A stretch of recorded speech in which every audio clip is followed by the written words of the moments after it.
Jifaz TV, Yehoshua Hamashia au centre de notre message. Jifaz TV, gagner des âmes pour Yehoshua et servir les autres, voilà pourquoi nous existons. Émissions, conférences, prières, enseignements, informations et films. Réveil, réforme dans l'amour, la sanctification et l'excellence.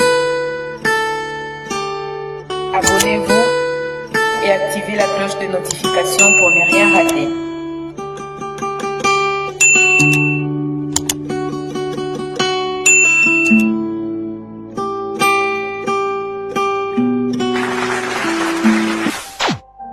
Surnaturel et le naturel pour toi, mon Dieu. Nous le voulons en ce lieu. Surnaturel et le naturel pour toi, mon Dieu. Nous le voulons en ce lieu. Surnaturel et le naturel pour toi, mon Dieu. Nous le voulons en ce lieu. Surnaturel et le naturel pour toi, mon Dieu. Nous le voulons en ce lieu. Et surnaturel et le naturel pour toi, mon Dieu. Nous le voulons en ce lieu. Surnaturel et le naturel pour toi, mon Dieu. Et nous le voulons en ce lieu. Que ton onction descende sur moi et ça descend. Que ton onction descende sur moi. Que ton onction descende sur nous. Que ton onction descende. Surnaturel et le naturel pour toi, mon Dieu. Nous le voulons en ce lieu. Oh Seigneur, nous avons besoin de toi ce soir. Et le naturel pour toi, mon Dieu. Elohim des esprits des prophètes, merci pour ta fidélité. Merci pour ta présence.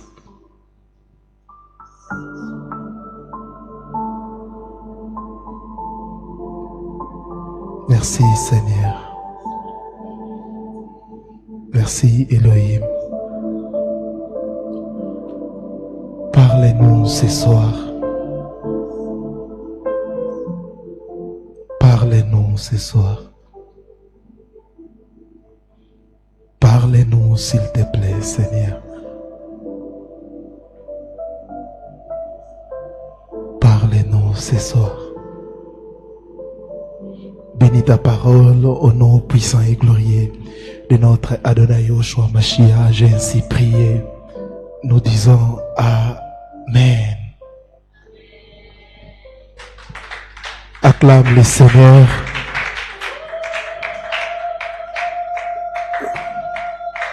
Merci. Je vous salue au nom précieux de notre Adonai Yehoshua Hamashiach.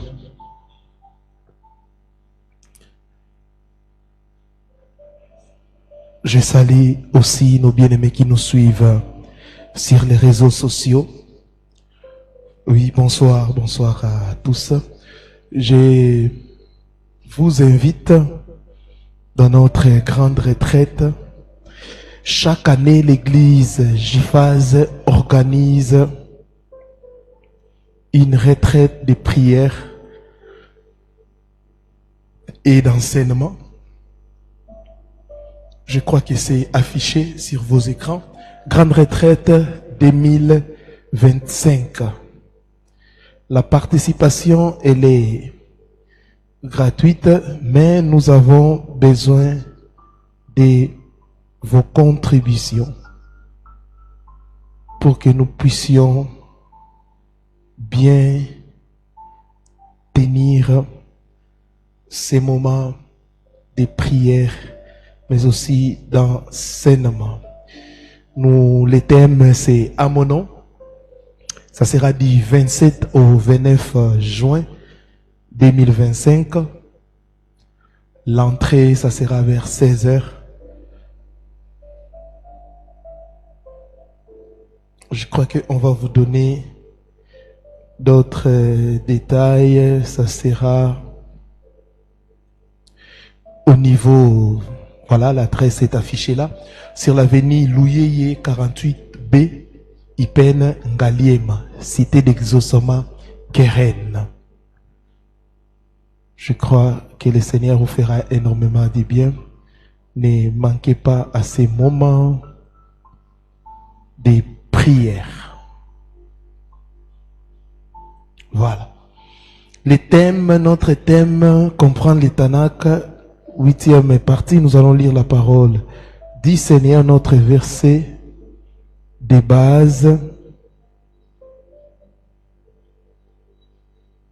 Nous allons lire notre verset de base. Luc, chapitre 24, le verset 44. Puis il leur dit,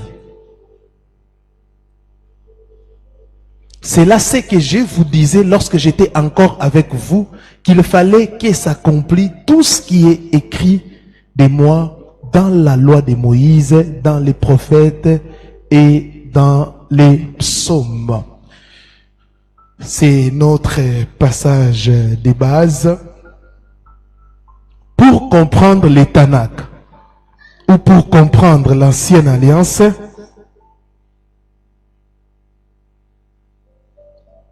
L'élément central ou notre boussole, c'est ces passages.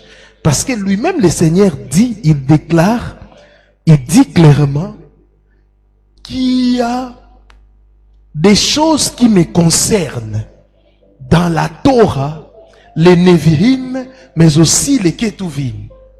Parce que je vous rappelle toujours que la Bible hébraïque a 3 parties. Il y a la Torah de Moshe, on a déjà expliqué ça. Et maintenant, c'est la 3e partie où nous sommes en train de parler sur les Nevi'im, c'est-à-dire les prophètes. Veuillez relire tout ce qui est comme vidéo ou visualiser les 7 vidéos. J'ai beaucoup enseigné et parlé de ces choses. Nous avons introduit la 3e partie, notre 3e partie, les Nevi'im. On a expliqué la définition, on a expliqué les prophètes majeurs, on a expliqué aussi, on a parlé des autres prophètes. Et maintenant, le point D de la 3e partie, prophétie sur les événements de la vie de Yahushua. Nous parlons des prophètes. Ici, il dit lui-même le Seigneur, il faut que les prophéties qui me concernent dans la Torah, et nous avons vu Yahushua dans la Torah. Mais on n'avait pas même fini car la Torah c'est vraiment Yahushua. Dans le livre de Genèse, nous avons vu les écrits qui concernent Yahushua. Maintenant, nous attaquons la 2e partie de ces livres, les Nevi'im. Parce qu'il a dit, les passages que nous venons de lire, il a dit dans la Torah, dans les prophètes, c'est-à-dire les Nevi'im. Maintenant, nous sommes en train d'analyser juste quelques prophéties parce que les prophètes ont beaucoup parlé du Messie. Et quand vous lisez les prophètes, je crois que je l'avais dit le mardi passé, quand vous lisez les prophètes, vous devez savoir trois ou quatre choses. Premièrement, les prophètes ont parlé, ils ont annoncé le Messie, ils ont parlé de la vie du Messie. Ils ont expliqué les choses concernant le Messie. Et deuxième chose, ils ont parlé de quoi? Ils ont parlé de leur nation. Suivez-moi bien. Ils ont parlé de leur nation. Ils étaient des Juifs. Ils ont parlé de leur nation. Parce qu'il y a des prophéties qui concernent les Juifs. Troisièmement, ils ont parlé de ce que j'appelle l'eschatologie, des événements des temps de la fin. Ce qui arrivera à l'église. Est-ce que quelqu'un m'a compris? Donc quand vous lisez les Nevi'im, ces livres-là des prophètes, ayez à l'esprit ces trois choses. Yehoshua, leur propre nation, parce qu'il y a des prophéties qui sont liées à eux, et aussi les événements des temps de la fin. Exemple, le prophète Daniel. Notez, les prophéties sur les événements de Yehoshua. Mais j'ai classifié pour que vous puissiez bien comprendre. Écoutez-moi bien. Le point A, nous allons parler de sa naissance. Sa naissance.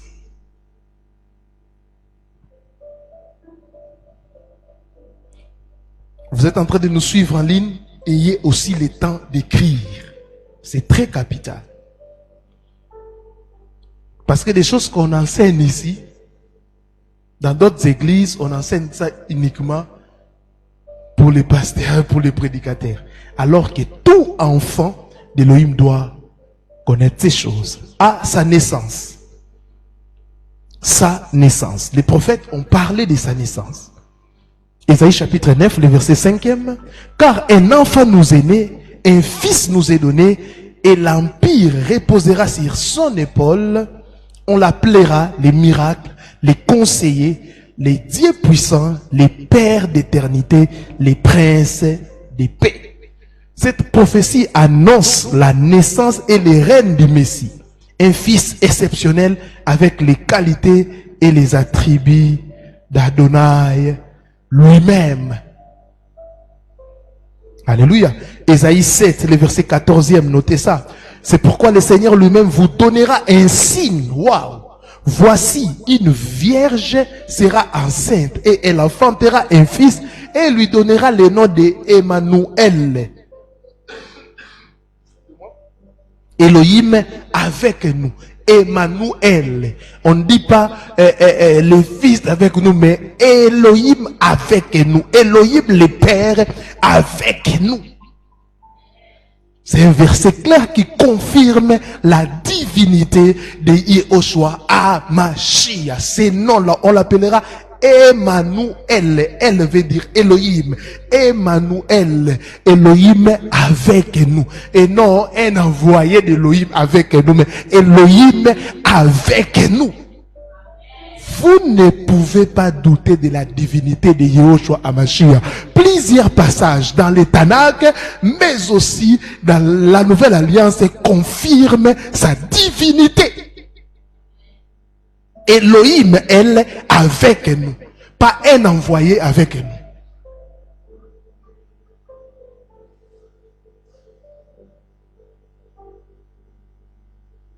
Vous savez, quand vous ne comprenez pas la Bible, vous devez poser des questions pour qu'on vous explique. J'ai déjà enseigné sur la divinité de Yehoshua HaMashiach. Amen. Et l'un des signes qui devait permettre aux Juifs de reconnaître le Messie, c'était sa naissance miraculeuse. Soulignez ça. Amen. On va maintenant voir si cette prophétie s'est accomplie. Lisons la parole. Aujourd'hui, on va beaucoup lire la Bible. Matthieu chapitre 1er, 18 à 23. Matthieu 1, 18 à 23. Voici de quelle manière arriva la naissance de Yehoshua HaMashiach. Comme Marie, sa mère, ayant été fiancée à Joseph, se trouva enceinte par l'opération du Saint-Esprit avant qu'ils aillent habiter ensemble. Joseph, son époux, qui était un homme juste et qui ne voulait pas la diffamer, se proposa de la répudier secrètement. Mais comme il y pensait, voici, l'ange du Seigneur lui apparut en songe et lui dit, Joseph, fils de David, ne crains pas de prendre avec toi Marie ta femme, car l'enfant qu'elle a conçu est du Saint-Esprit. Elle enfantera un fils et tu lui donneras le nom de Yehoshua, Yahweh Sali, car c'est lui qui sauvera son peuple de ses péchés. Tout cela arriva afin que s'accomplisse ce que le Seigneur avait annoncé par les prophètes, par les Névi'im. Vous voyez, la personne qui écrit et Ésaïe, il y a beaucoup de temps. Oui. Amen. Ésaïe ici, il était déjà mort, enterré, décédé. Je ne sais pas si on pourrait même retrouver ses os. Non. Et la Bible dit, tout cela arriva afin que s'accomplisse ce que le Seigneur avait annoncé par les prophètes. Voici, qu'est-ce que le Seigneur avait annoncé? Voici, la Vierge deviendra enceinte. Il répète le prophète Ésaïe. Elle enfantera un fils et on lui donnera le nom d'Emmanuel, ce qui signifie Elohim avec nous. Bien aimé, quand Dieu parle, il accomplit. Je dis quand Dieu parle, il a accompli. Alléluia. C'est pour cela un vrai prophète, on reconnaît un vrai prophète par l'accomplissement de ses prophéties. Si ça ne s'accomplit pas, c'est que Dieu n'avait pas parlé. Alléluia. Ici, Ésaïe a prophétisé. Ésaïe est mort. Même si un prophète meurt, mais la prophétie ne mourra jamais. La prophétie ne meurt pas. Pourquoi? Les prophètes parlent de la part de Dieu. Alléluia. Or, Dieu ne peut pas mourir. Alléluia. Dieu vit éternellement. Alléluia. Même si les prophètes meurent, la prophétie va s'accomplir. Même si les prophètes meurent, la prophétie va s'accomplir. Bien aimé, tout ce que Yahweh t'a dit, tout ce que Yahweh t'a annoncé, ça s'accomplira. Ça ne dépend pas d'un homme, mais ça dépend d'Elohim lui-même. Les faux prophètes qui vous manipulent, j'ai un jour attendu, une fille est venue me dire, papa, j'ai quitté ce prophète-là. Il m'a maudit en disant que tout ce que j'ai dit, j'ai prophétisé pour toi, j'annule ça. Oh! Donc c'était toi. Aucun homme n'a la capacité d'annuler la prophétie d'Elohim sur ta vie.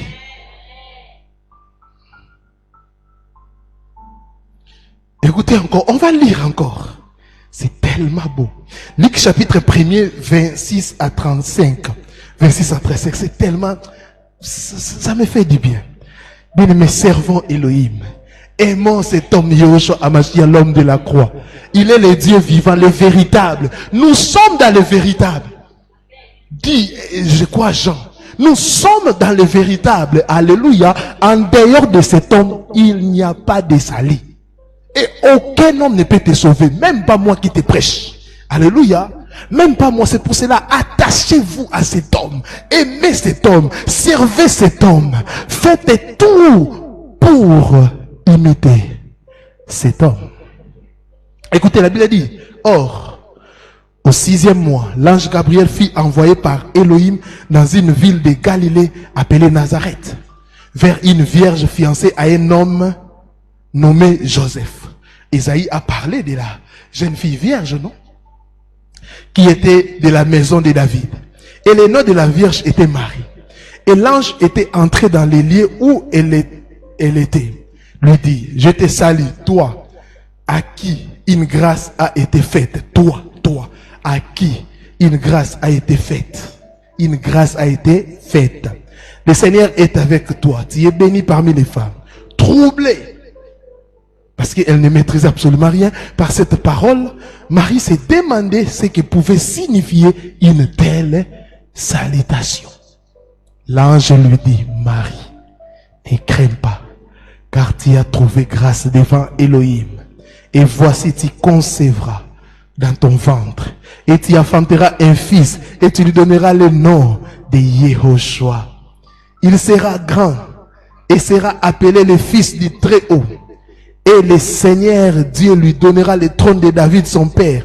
Il régnera sur la maison de Jacob éternellement. Et son règne n'aura pas de fin. Gloire au Seigneur. Alors Marie dit à l'ange, comment cela se fera-t-il puisque je ne connais pas d'homme? L'ange lui répondit et dit, le Saint-Esprit viendra sur toi et la puissance du Très-Haut te couvrira de son ombre. C'est pourquoi le Saint qui naîtra de toi sera appelé Fils de Dieu. Waouh! Marie reçoit une grossesse par la parole. Ah oui? Par une parole. Alléluia. Sans l'acte sexuel. Par une parole, Marie croit et elle reçoit une grossesse. Bien-aimé, vous devez croire à la parole. Parce qu'au commencement était la parole. Et c'est la parole qui a créé toutes choses. Alléluia. Marie devait croire à la parole qui est le fils qu'il reçoit est la parole. Il devait croire à cette parole pour que la parole puisse devenir réalité dans sa vie. Alléluia. À chaque fois que vous doutez de la parole, vous ne pouvez pas matérialiser ou vivre cette parole. Alléluia. C'est pour cela, toute parole est libérée. Il faut croire et accepter cela.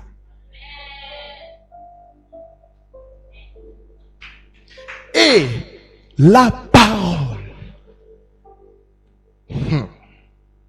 Pour que la parole puisse se matérialiser, on doit avoir une oreille. Sans l'oreille, tu ne peux pas matérialiser cette parole. C'est pour cela la Bible dit, la foi vient de ce qu'on a. Tu dois attendre. Qu'est-ce que toi tu attends? Qu'est-ce que toi tu attends? Et tu veux vivre quoi? Qu'est-ce que toi tu attends, mon frère, toi qui me suis, ma sœur? Vous êtes dans les ndombolos spirituels. Vous êtes dans les ndombolos spirituels matin, midi, soir. Vous priez dans les endroits où vous sautez, vous gesticulez, mais vous n'êtes pas assis dans la parole. Je ne comprends pas, je n'arrive pas à comprendre. Comment c'est lui qui s'est dit homme de Dieu, serviteur de Dieu, il peut prêcher autre chose que cet homme? En tout cas, je n'arrive pas à comprendre. Je n'arrive pas à comprendre. C'est pour cela, toute ma vie, je dénoncerai des fausses doctrines, je dénoncerai des faux serviteurs. Pourquoi? Un vrai serviteur, un serviteur authentique, il va présenter cet homme. Qu'est-ce que toi tu écoutes?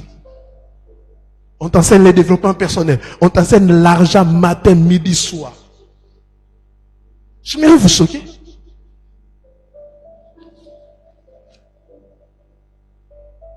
Bien-aimé, tu peux recevoir l'argent sans prier. Ah oui, parce que les païens se battent aussi, ont des moyens.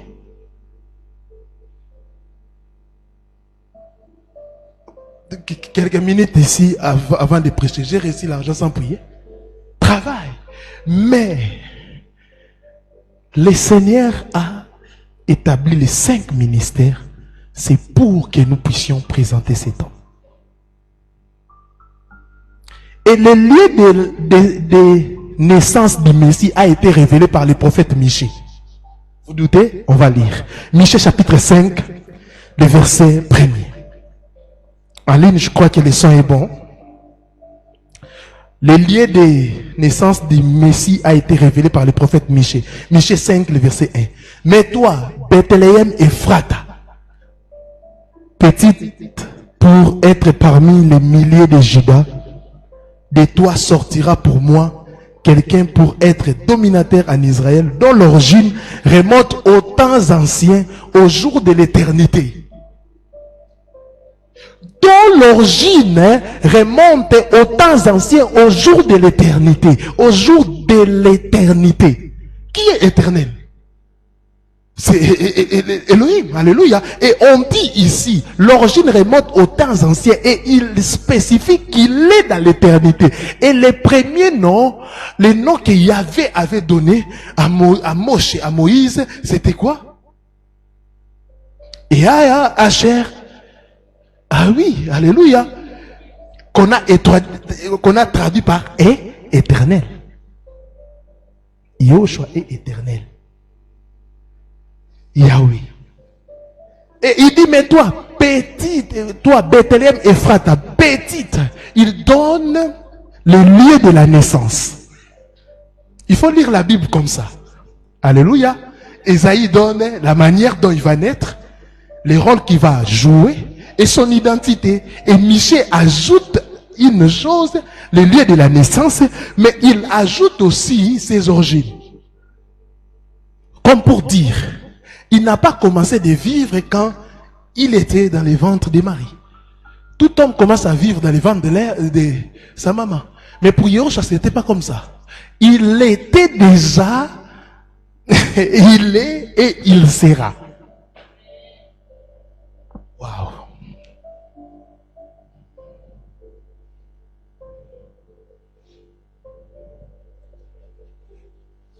Écoutez.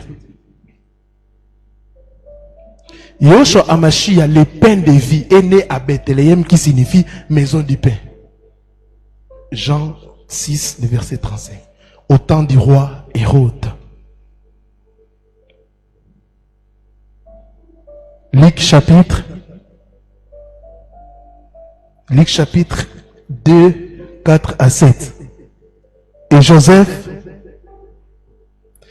aussi monta dans la Galilée, de la ville de Nazareth, pour se rendre en Judée, dans la ville de David appelée Bethléem, parce qu'il était de la maison et de la famille de David, afin de se faire enregistrer avec Marie, sa fiancée, qui était enceinte. Pendant qu'ils étaient là, le temps où Marie devait accoucher arriva, et elle enfanta son fils premier-né. Et elle la maillota et les coucha dans une crèche parce qu'il n'y avait pas de place pour eux dans l'hôtellerie. En réalité, Joseph était parti à Nazareth pour se faire enregistrer. Alléluia. Mais il ne savait pas quand il partait là, c'était pour accomplir une prophétie. Amen. Amen. Amen. C'était pour accomplir une prophétie. Et ils étaient en train de partir. La Bible a dit quoi? Ils étaient en train de partir normalement pour se faire enregistrer. Mais pendant qu'ils étaient en train de partir, ils ne savaient pas qu'ils étaient en train d'accomplir la prophétie. Ils étaient là. Bien-aimé, le jour que Yahweh va te visiter, peut-être ça sera un jour non calculé par toi. Ne pense pas que parce que tu n'as pas calculé un jour que Yahweh ne va pas te visiter. Ça sera un jour normal. Et dans leur tête, Marie, fais vite, on va s'enregistrer. Mais dans le plan de Dieu, c'était pour accomplir la prophétie. Amen. Amen. Waouh, c'est tellement beau.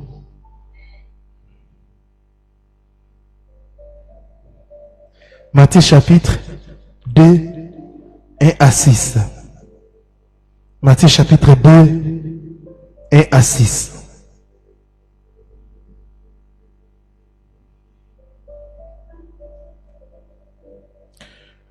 Yahushua étant né à Bethléem, ville de Juda, au temps du roi Hérode,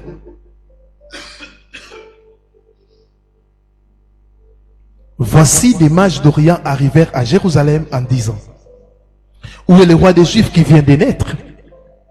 Car nous avons vu son étoile en Orient et nous sommes venus l'adorer. Le roi Hérode, ayant entendu cela, fit troubler. Et tout Jérusalem avec lui. Et ayant assemblé tous les principaux prêtres et les scribes du peuple, il s'informa auprès d'eux où le Christ devrait naître. Et ils lui dirent à Bethléem, ville de Judée, car voici ce qui a été écrit par les prophètes. Et toi, Bethléem, terre de Juda, tu es nullement la plus petite parmi les gouverneurs de Juda, car de toi sortira le chef qui paîtra mon peuple d'Israël. Vous voyez, il a posé la question et les gens ont dit au roi, ils ont lu ce que les prophètes ont dit. C'est pour cela Habakkuk dit il faut écrire. Le roi a posé la question. Parce que le roi savait qu'un roi devrait naître. Alléluia. Faites très attention.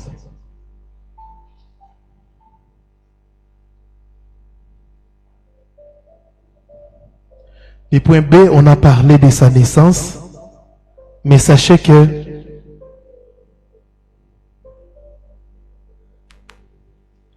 le point B, on a parlé aussi de son rejet par les Juifs, par les chefs juifs.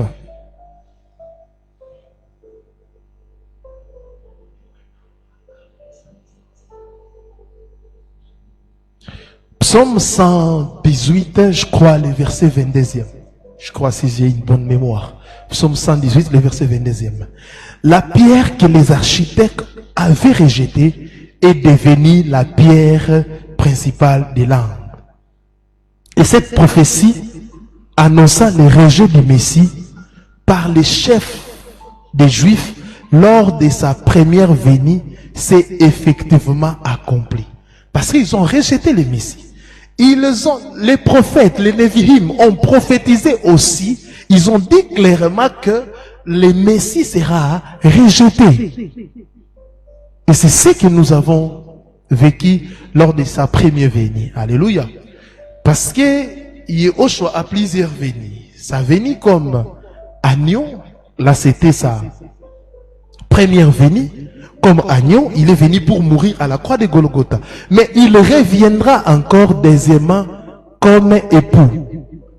Mais comme époux, il viendra pour prendre son église. Il viendra comme époux, c'est-à-dire pour prendre son église. Alléluia. Il est venu comme agneau, c'est-à-dire pour mourir, sa première venue. Et sa deuxième venue, il viendra comme époux pour prendre son église. Et il reviendra encore comme roi. Vous connaissez, j'ai déjà enseigné sur ça. Au millénium, il viendra avec l'église qui sera enlevée, mais pas cette fois-ci pour mourir, mais pour régner. Amen. Donc, il reviendra pour régner. Il reviendra pour régner.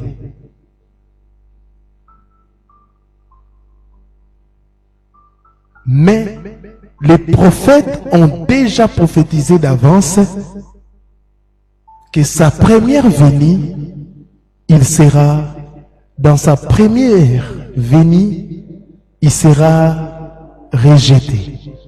C'est ce que nous venons de lire. Pierre angulaire qu'on a rejeté par les baptiseurs. Pierre angulaire rejeté par les bâtisseurs. Acte chapitre 4, 10 à 11. Acte chapitre 4, 10 à 11. La Bible dit, sachez-vous tous et tout le peuple d'Israël que c'est au nom de Yehoshua Hamashiach de Nazareth que vous avez crucifié et que Dieu a ressuscité des morts. C'est en son nom que cet homme qui paraît ici devant vous a été guéri. C'est cette pierre rejetée par vous qui bâtissez qui est devenue la pierre principale de l'angle. Vous avez vu la prophétie des psaumes s'est accomplie. Ceux qui bâtissent sont ceux qui œuvrent pour propager la connaissance de la Torah. Il était rejeté par des Juifs. Nous sommes en train de... Même aujourd'hui, les Juifs l'ont rejeté. Alléluia. Mais même aujourd'hui, les gens célèbrent la Pâque juive. Non, et même là-bas, ne croient pas qu'il est le Messie. Alléluia. C'est ça la prophétie. Ceux qui baptisent, ce sont des gens qui œuvrent pour propager la connaissance de la Torah, à savoir les autorités religieuses d'Israël. Selon 1 Pierre 2:4, le Seigneur Yahushua est la pierre rejetée par les hommes de ce monde, mais de laquelle tous sont invités à se rapprocher. 1 Pierre 2:4, vous connaissez. Approchez-vous de lui, il est la pierre vivante, rejetée par les hommes, mais choisie et précieuse devant Elohim. Alléluia. Ils ont rejeté le Messie. Même maintenant, ils sont en train de rejeter le Messie. C'est pour cela que vous allez comprendre avec moi cette parole. Il est venu chez les siens, mais les siens l'ont rejeté. Alléluia. C'est pour cela qu'il s'est retourné vers les nations, vers nous. Alléluia.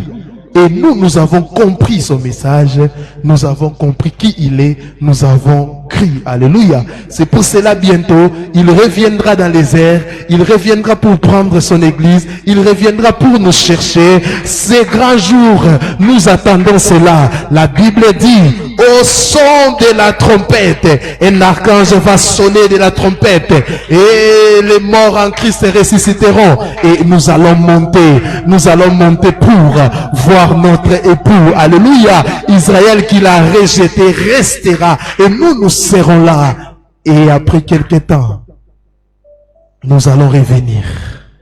Revenir pour faire quoi? Pour régner. Pour régner. Amen.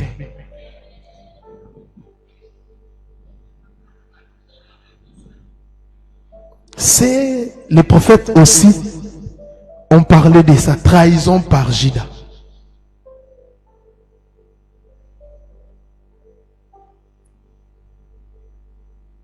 Sa trahison par Judas. Psaume chapitre 41, 9 à 10. Psaume chapitre 41, 9 à 10. Il est écrit: quelque chose de Bélial est attaché à lui. Le voilà couché, disent-ils, il ne se relèvera plus. Même celui qui était en paix avec moi, qui avait ma confiance et qui mangeait mon pain, a levé les talons contre moi. Frères, sœurs, lisez la Bible. Méditez la parole. Arrêtez de vous contenter des miettes qu'on vous donne ici comme verset. Lisez et étudiez la Bible.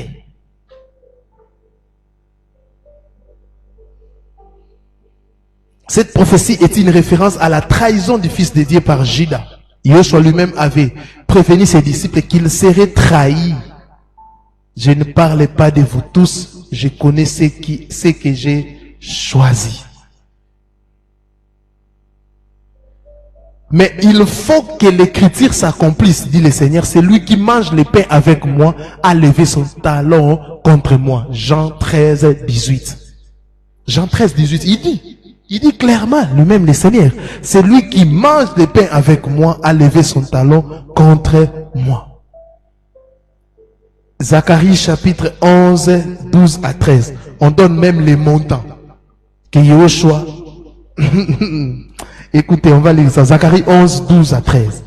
Je leur dis, s'il vous semble bon, donnez-moi mon salaire. Sinon, ne me les donnez pas. Alors ils pesèrent pour mon salaire 30 pièces d'argent. Yahweh me dit, jette-les au potier, c'est prix honorable auquel ils m'ont estimé. Waouh! Alors j'ai pris les 30 pièces d'argent et les jeté dans la maison de Yahweh pour les potiers. Waouh! Les principaux prêtres offrirent exactement la somme de 30 pièces à celui qui allait livrer les maîtres. Je crois que Judas ne lisait pas les Nénévim. C'est 30 pièces. On va confirmer ça. Matthieu chapitre 26, 14 à 16. Alors l'un des 12, appelé Judas Iscariote, alla vers les principaux prêtres et leur dit: que voulez-vous me donner et je vous les livrerai. Et ils lui comptèrent 30 pièces d'argent. Et dès lors, il cherchait une occasion favorable pour les livrer. 30 pièces d'argent. Et Zacharie a parlé de ça. Ça ne pouvait pas même étonner Judas. Parce qu'il ne lisait pas la Torah. S'il lisait la Torah, il allait comprendre. S'il lisait vraiment la Torah, il allait comprendre.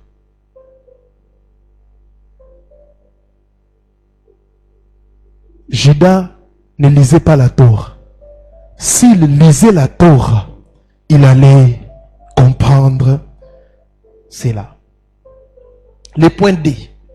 Les Névi'im ont parlé de sa mort et sa résurrection. Ils ont parlé de sa mort et sa résurrection. Nombre chapitre 9, le verset 12e. Ils n'en laisseront rien jusqu'au matin et n'en briseront point les os. Ils la feront selon toutes les ordonnances de la Pâque. Ils feront cela selon toutes les ordonnances de la Pâque.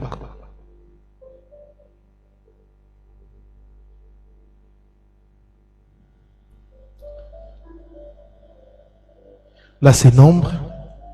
Jean chapitre 19, 32 à 33. Les soldats vinrent donc et ils rompirent les jambes au premier.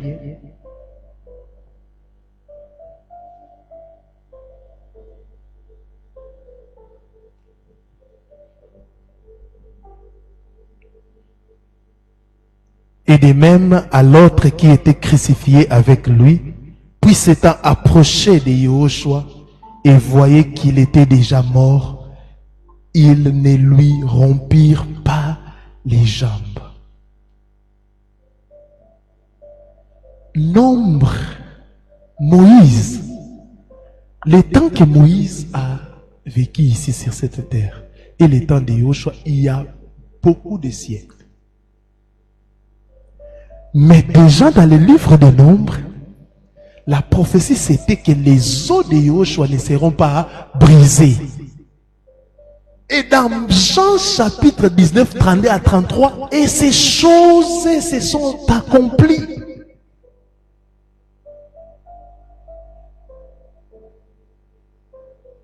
Yehoshua était mort avant pour accomplir la parole. Oui, parce que jusqu'au matin, si on regarde les crucifiés, ils ne sont pas morts, on devait briser les os. Mais comme il y avait une prophétie, à d'autres termes, Yehoshua à la croix de Golgotha veillait à ce que tout ce qui est écrit de lui puisse s'accomplir. Il veillait à ça. Alléluia. C'est pour cela, il est Elohim, mes frères. Tout ce qui s'est passé à la croix de Golgotha, il le savait. C'est lui qui était en train de commander. D'ailleurs, c'est lui qui a donné la Torah à Moïse. Alléluia. Il connaît bien sa Torah. Pourquoi? Lui-même, il est la parole faite chair. Alléluia. Quand ils ont regardé les premiers, la Bible dit, ils ont rompu les jambes au premier, et de même à l'autre qui était crucifié avec lui. Je me pose la question. Yehoshua était au milieu. Pourquoi ils ont commencé même s'ils ont commencé à gauche ou à droite, la deuxième personne était Yehoshua. Mais ils ont regardé celui de gauche et de droite. Donc ils ont sauté Yehoshua. Et après au finish, puis s'étant rapproché de Yehoshua et voyant qu'il était déjà mort, ils ne lui rompirent pas les jambes. Bien-aimé, si tu as une prophétie sur toi, marche dans la crainte du Seigneur. Attache-toi à Yehoshua. Tu verras cela. Ta vie n'est pas un hasard. Tout ce que je vous enseigne, ça doit vous interpeller. Votre vie, ce n'est pas un hasard. Même si ton père qui t'a mis au monde, ta mère qui t'a mis au monde, ne connaît pas ton avenir, mais sache que Yahweh t'a envoyé pour une mission. Il dit, j'ai formé pour vous des projets de bonheur et non de malheur. Et personne ne peut... Bien aimé, si vous comprenez ces choses, vous allez arrêter avec vos prières. Oh, j'arrache ma bénédiction qui est cachée. Ta bénédiction est cachée à qui? Oh, j'arrache mon mariage dans le deuxième monde. Toi, tu as la force d'aller là-bas. Alléluia. Yahushua a déjà combattu pour nous et nous devons croire à cette parole et vivre cela. Même les gens qui étaient en train de briser les os, ces gens-là ne comprenaient pas qu'ils étaient en train d'accomplir la prophétie. Oui. Judas qui a vendu Yahushua ne savait pas qu'il était en train d'accomplir une prophétie. J'aimerais dire à quelqu'un, toute personne que Yahweh permet qu'il puisse entrer dans ta vie, te faire du mal, ou je sais pas moi, tout ce que tu es en train de traverser, c'est dans les plans du Seigneur. À la fin, tu diras toutes choses concourent au bien de ceux qui aiment Dieu. Quand on dit toutes choses concourent, c'est-à-dire et les biens et les mal, toutes ces choses sont là pour nous pousser et pour nous amener quelque part. Jésus dirait, fils la croix, tu ne seras pas élevé. Briser les os des crucifiés était une pratique répandue afin d'accélérer la mort des condamnés. C'était ça. Surtout quand le début d'un sabbat était proche. Mais comme Yahushua était déjà mort, ses os ne furent pas brisés. Alléluia. Yahushua Hamashiach est l'agneau d'Élohim qui nous libère de l'esclavage du péché. Et Jean chapitre 1, 29. Par son sacrifice qui nous donne la délivrance et la paix, le Seigneur a accompli la Pâque. 1 Corinthiens 5, le verset 7e. Yahushua, notre Pâque, a été immolé. Alléluia. Dans la Pâque, on ne parlait pas de la résurrection de l'agneau, mais de la mort de l'agneau. L'agneau a été immolé. Alléluia. La Pâque, on parle de la mort de l'agneau et non de sa résurrection.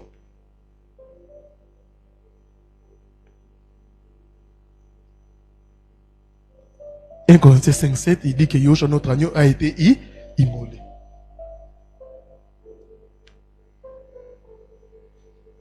C'est pour cela que vous devez comprendre la différence entre Pâques sans S et Pâques avec S. Pâques sans S, c'est biblique. Pâques avec sans S, c'est biblique. C'est la Pâque juive où on célébrait, où l'apôtre Paul dit, notre agneau, Yahushua a été immolé. Mais la Pâque avec S, c'est une invention théologique pour commémorer la résurrection. Bon, j'ai déjà enseigné sur ça. Tapez juste sur YouTube les 7 fêtes de Yahweh avec les pasteurs Shadrach. Vous verrez cet enseignement. Vous allez comprendre pourquoi Yahweh a établi les 7 fêtes et comment faire. Est-ce qu'on a encore le droit de célébrer ces 7 fêtes?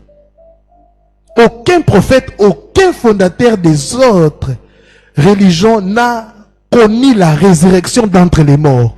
Yahushua Hamashiach seul a vaincu la mort puisqu'il est ressuscité et n'a plus connu la mort. Alléluia.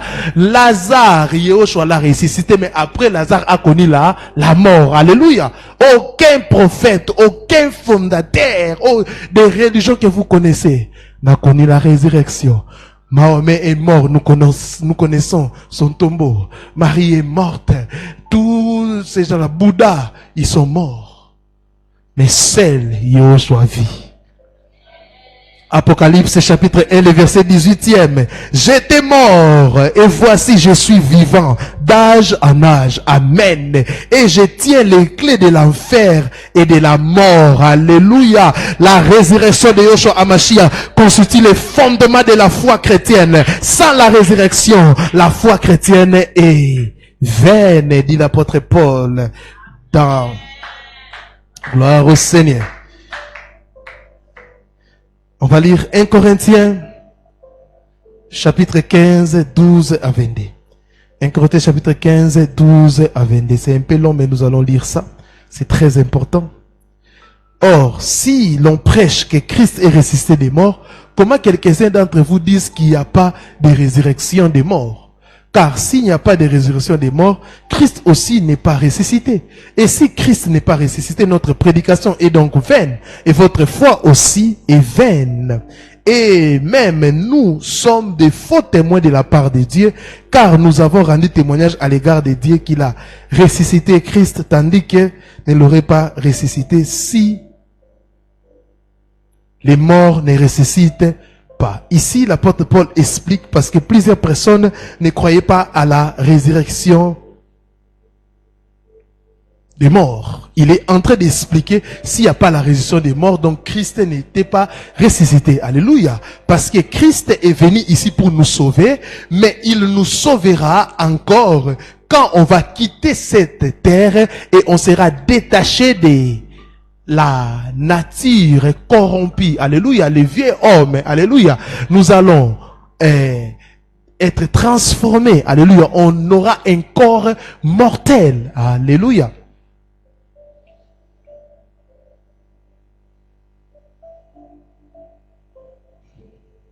Ces passages encore, c'est une prophétie que Yoshua va connaître la résurrection. Psaume chapitre 16, 8 à 10. J'ai constamment Yahweh sous mes yeux, et puisqu'il est à ma droite, je ne serai pas ébranlé. C'est pourquoi mon cœur se réjouit, mon esprit se réjouit et mon corps se repose en sécurité.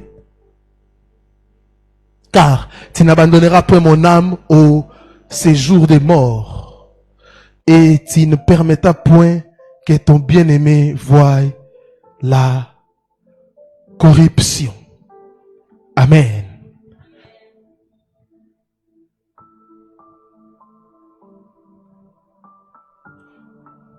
Amen.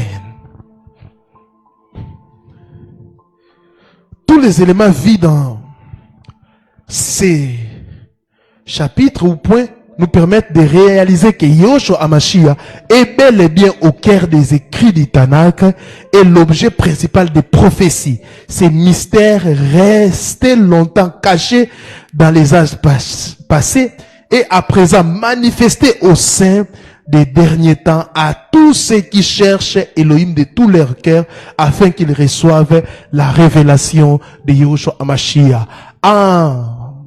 Si je peux conclure ces chapitres, vous avez compris que les prophètes ont parlé de la naissance de Yoshua, ils ont parlé des lieux de sa naissance, ils ont parlé de sa vie, ils ont parlé de sa mort, ils ont parlé de son rejet par les Juifs, ils ont aussi parler de sa résurrection. Donc les prophètes ont parlé de la vie du Seigneur Yahushua. Tout ce que le Seigneur faisait, c'était déjà annoncé par les prophètes. Donc vous comprenez avec moi, la Torah parle de qui? De Yahushua. Le Nevi'im parle de qui? De Yahushua. Il est le sujet central de la Bible et c'est lui qui doit être honoré, adoré et prêché. Aucun homme ne peut voler l'honneur réservé au Seigneur. C'est pour cela, à chaque fois que je dis toujours aux bien-aimés, aux frères, à chaque fois que j'entre dans une église, je vois qu'on adore un homme plus que le Seigneur. Ça me choque. Aujourd'hui, nous avons des pharisiens dans les églises avec des grosses chaises rouges devant. À nous la gloire. On adore le roi des rois pour recevoir. On l'appelle serviteur des dieux, mais pour les recevoir, on doit couper l'adoration pour les louer. Aujourd'hui, des hommes de Dieu ont des atalaks pour dire non à Zanamoto, l'homme qui fait trembler l'enfer. Bien aimé, l'homme qui fait trembler l'enfer et qui a dépouillé le diable, c'est cet homme de la croix. Ce n'est pas un homme.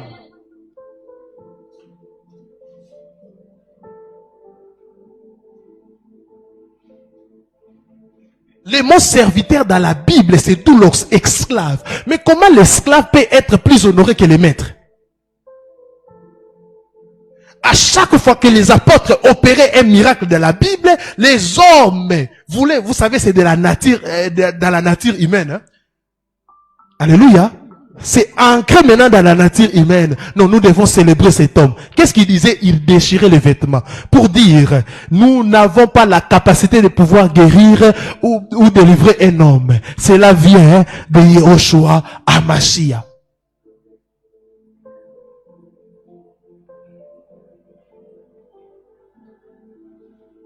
Parce que des hommes de Dieu disent, non, ce n'est pas nous, c'est eux qui sont en train de chanter, mais interdisez-les. Ça vous fait du bien, c'est pour cela que vous laissez ça. L'honneur, la gloire, c'est au Seigneur. Alléluia.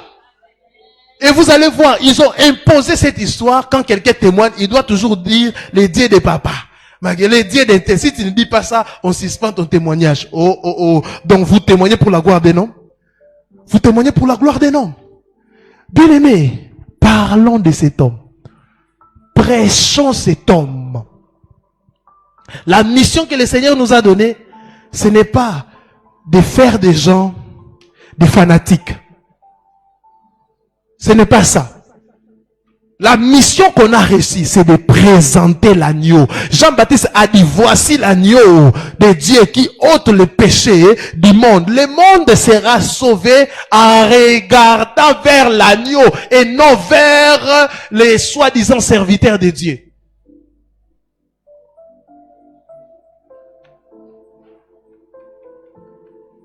Et vous êtes manipulés parce que vous ne connaissez pas la parole. Vous êtes manipulés parce que vous ne connaissez pas la Bible. C'est pour cela que le Seigneur nous a dit d'enseigner sur l'ancienne alliance afin que vous puissiez les comprendre. Parce que beaucoup de choses que des faux serviteurs disent, prennent ça où? Dans l'ancienne alliance. Parce que là-bas, il y a tellement des images, il y a des choses que vous ne comprenez pas. Et tout ce qui se faisait dans l'ancienne alliance, c'était l'ombre des choses à venir. Prends ton offrande là des rachats, mange ça. Alléluia. Oh, il faut donner l'offrande des rachats. Mouyibi escroc, escroquerie. La Bible dit quoi? Machia vous a racheté à un grand prix. Et si basomba biso, si on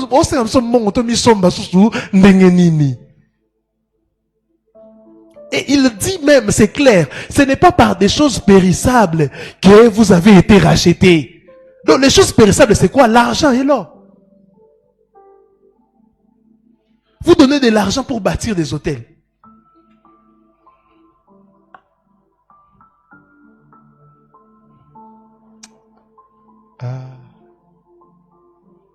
Ça fait mal. Vous prêchez l'argent. Les noms de Jésus que vous utilisez, c'est pour vous enrichir. Et vous avez tellement reçu de l'argent. Vous savez, l'église actuelle est remplie de ténèbres. J'ai eu une vision. C'était pas prévu que je puisse les partager, mais j'aimerais les dire. Au commencement, dans Genèse, quand il y avait le chaos, qu'est-ce que Elohim a fait? C'était la révélation de Yehoshua. Que la lumière soit. Et la lumière, c'est le Seigneur, Yehoshua HaMashiach. Et je voyais vraiment des églises remplies de ténèbres. Et j'ai posé la question au Seigneur, j'ai dit, mais pourquoi ces gens sont en train d'égarer plusieurs comme ça? Parce que je voyais des foules dedans. Le Seigneur m'a dit, c'est l'accomplissement de la parole.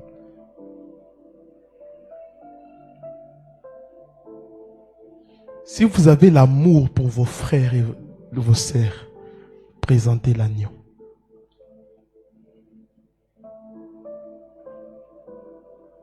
Un jour, on a fait des séances de prière avec une maman et sa famille. Je faisais, je crois, un mois. Je venais, je partais. on a fini, on a clôturé, il m'a dit, pasteur, attendez, vous êtes pasteur? J'ai dit, oui, je le suis. Oh, mais vous êtes différent comme ça, comment? Depuis qu'on a commencé, vous m'avez pas demandé l'argent. J'ai posé la question, maman, notre salaire est non, papa, pas ni aux autres on a dit non, moi je suis venu ici avec des vêtements, je t'avais donné pour que je puisse demander l'argent. Il a dit non. Ouvrons la Bible. On a lu ces passages. Allez guérissez des malades. Vous avez donné gratuitement. Vous avez reçu gratuitement, donné gratuitement. Je lui ai dit, maman, je respecte cette parole. Le Seigneur m'a établi comme serviteur. Mais il a dit, mais l'ouvrier mérite son salaire. J'ai dit oui. Si vous voulez, vous-même me donnez gloire au Seigneur. Mais si vous ne me donnez pas, ce n'est pas une obligation.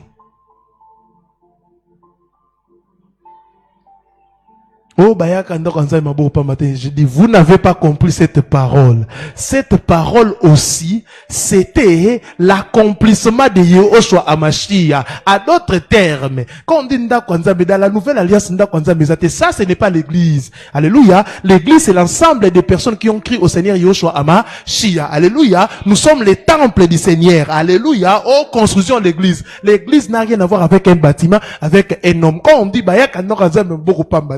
et ces passages, c'est au niveau de Tanakh. Ça parlait de quoi? Et ce n'était pas seulement Kenda Kwanzambe tous les jours. Il y avait des fêtes qu'on obligeait aux Juifs d'apporter. Quelque chose de ne pas venir, mais vide. En d'autres termes, c'était la préfiguration de Yehoshua Amashia, car Abraham, l'autel ne devait pas rester vide. Quand on a pris Isaac, il a la Bible, l'ange a dit, ne tue pas Isaac. Alléluia. L'autel était vide. Alléluia. C'est pour cela, Elohim a dit aussi, ne tuez pas. Elohim a dit ceci. On peut pas tuer les humains. Alléluia. Quand on nous a déclassé, comme on a déclassé Isaac, l'autel était vide. On devait remplacer quelque chose. Et Yehoshua Amashia est venu. Oh, il est mort à la croix pour nous. Il nous a sauvés. Alléluia. Ça ne parle pas de l'argent, ça ne parle pas d'argent, ça ne parle pas de l'argent. Alléluia. Isaac nous représentait. L'ange a dit non, ne tue pas l'enfant. Alléluia. Je dois mourir à leur place. On nous a déclassés. L'autel était vide. Alléluia. L'autel était vide. Et pour que Dieu puisse agréer, un animal devrait être là. Alléluia. C'est pour cela il était interdit aux Juifs de se présenter main vide. Alléluia. Il devait avoir une offrande qui représentait l'agneau de Yehoshua, l'agneau d'Elohim qui ôtait le péché du monde. Alléluia. Quand on a immolé l'agneau, nous avons la délivrance.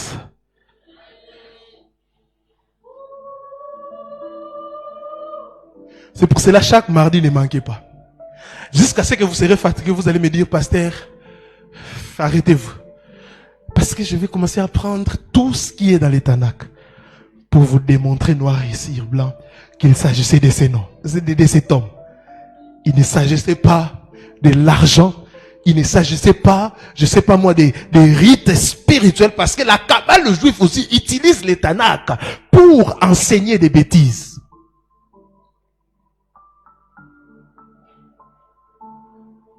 Que le Seigneur vous bénisse abondamment. Acclamons le Seigneur, acclamons le Seigneur. Acclame bien Yahweh.